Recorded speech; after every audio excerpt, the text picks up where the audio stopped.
Let's go stateside for a moment. Huge announcement.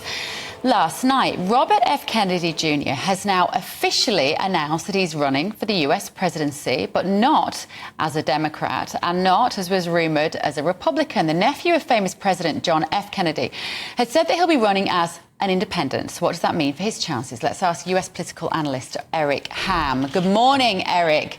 Great to see you. Thank you for joining us. Just explain to our audience who might not be entirely familiar with Robert Kennedy Jr. and what he represents. Who is he and who is he talking to in the States? Well, he is the son of the late Robert Kennedy Jr., and the nephew of the late former President John Kennedy.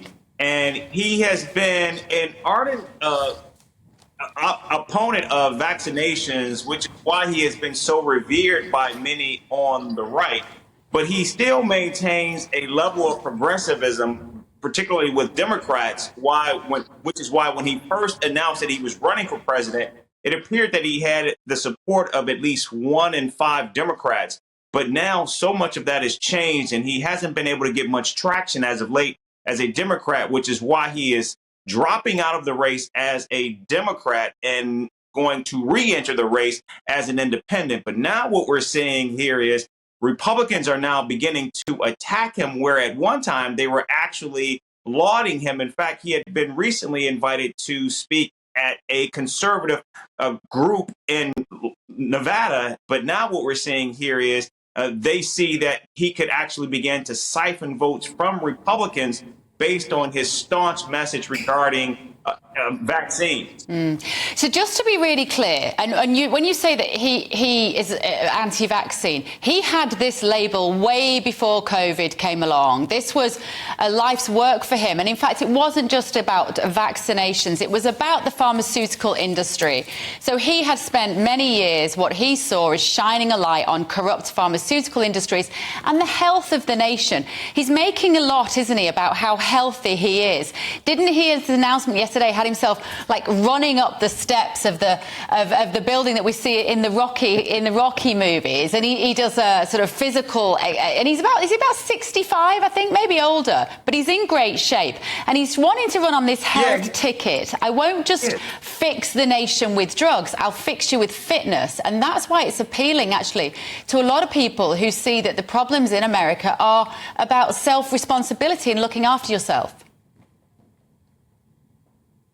Well, it's unclear how far he's actually going to go as an independent candidate. Because remember, as an independent candidate, you still have to register to actually get on the ballot in all 50 states. And in order to do that, you have to be registering at least 15%. And I think it's going to be very, very difficult for him. Remember, most independent candidates really do struggle. In fact, the last quasi-successful third-party candidate was Ross Perot, who actually garnered 19% of the vote, but that was more than 30 years ago. And right now what we're seeing here is many Democrats just don't see Robert Kennedy as a threat. In fact, they're welcoming the fact that now he's running as a third-party candidate. But of course, what we're now beginning to see is both the DeSantis and the Trump campaign begin to attack him. So I think that speaks to just how concerned they are about the threat that he is in terms of siphoning off votes from those Republicans for his independent candidacy. What a fascinating time, Eric, though, in terms of how we define the left and the right. We have the same issue here in the UK, and that's precisely what's happening in America. It's very difficult now, isn't it, to decide when you've got Robert Kennedy appealing to the Trump base. Just reflect on that a little bit, because it is something to do with this idea of personal responsibility and the power of the individual. No, you're absolutely right. In fact, the Kennedys are known and they're seen as a paragon of Democratic politics.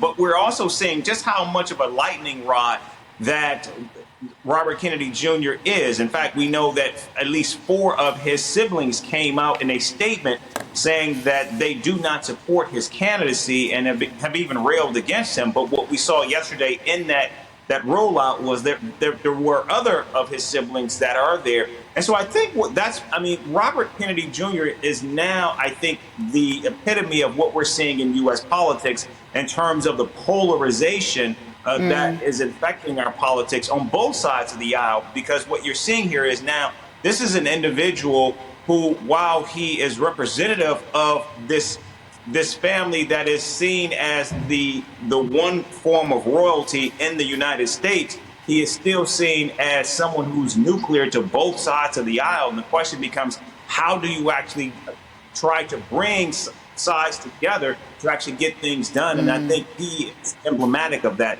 what we're seeing right now in the United States. Okay, thank you, Eric. Really interesting. Eric Ham there. For me, it certainly makes the run-up to the American election much more interesting.